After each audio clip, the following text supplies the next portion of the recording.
Today's video guys ay pag-aaralan natin ang trending ngayon na engine.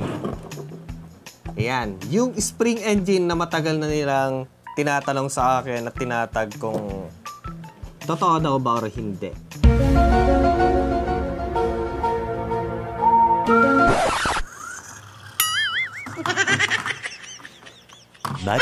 Much later.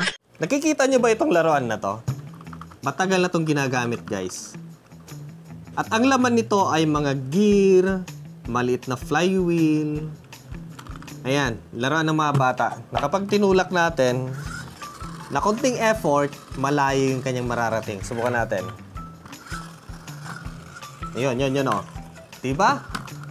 Ayan, pag-aralan natin tapos mag-assemble tayo ng ng itik. Ito kasi guys ay originated sa ating mga, thank you sa ating mga kaibigan na mga fellow Etician.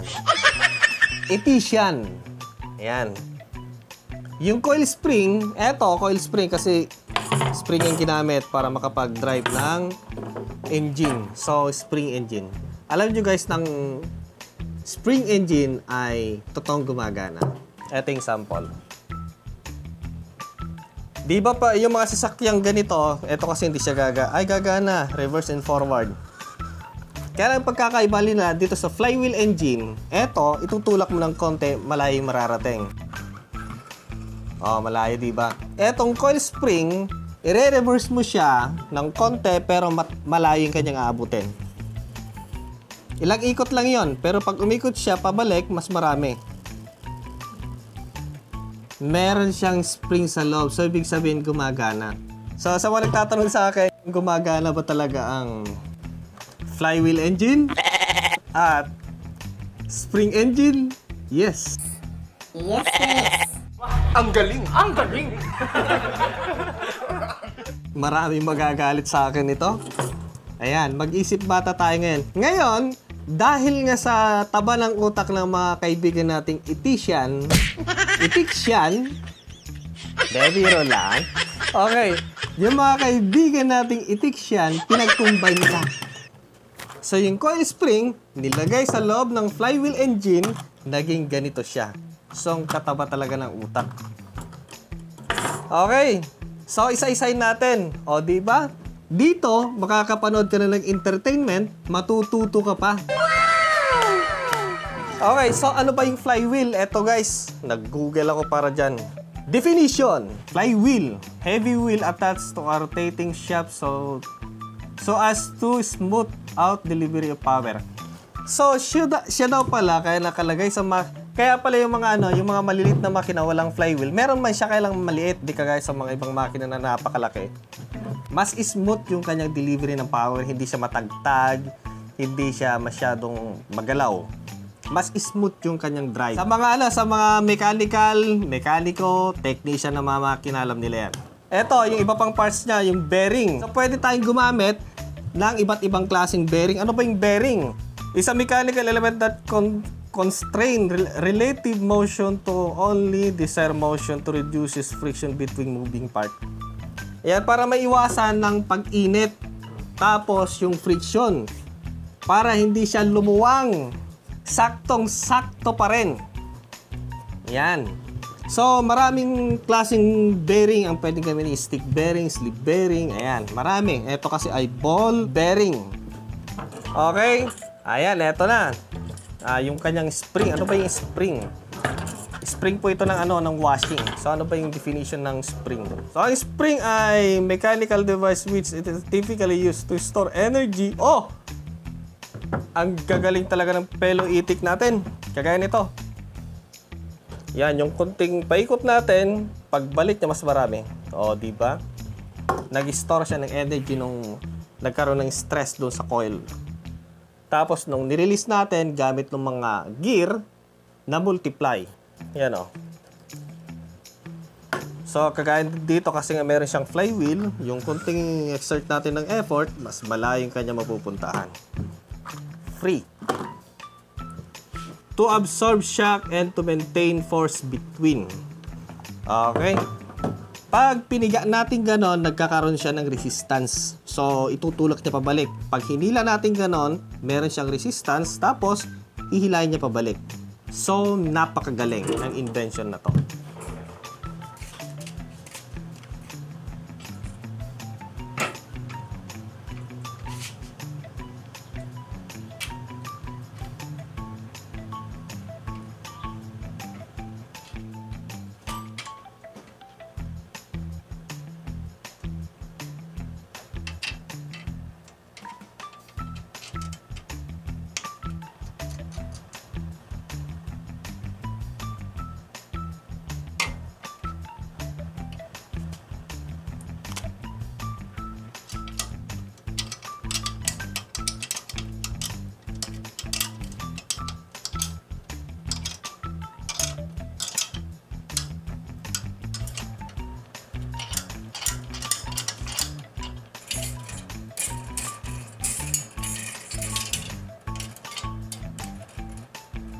Sa konting effort natin sa pagtulak ng kanyang flywheel, kita nyo guys, oh.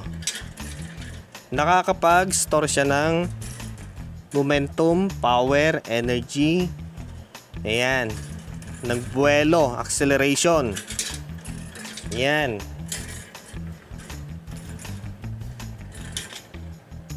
Ang awkward pala mag-explain ng mga ganito. Parang tanga akong nagsasalita dito na mga ganitong klaseng mga content. Kaya pala yung mga fellow itiksyan natin, hindi sila nag-explain. Kasi parang napakatanga talaga.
Yep, hindi siya gagana guys kasi kagaya dito nung sinimulan nating i-coil yung kanyang spring, andar siya, kaya lang titigil din lang kasi ang pipigil din lang sa kanya ay yung kanyang gravity, kung gaano kabigat.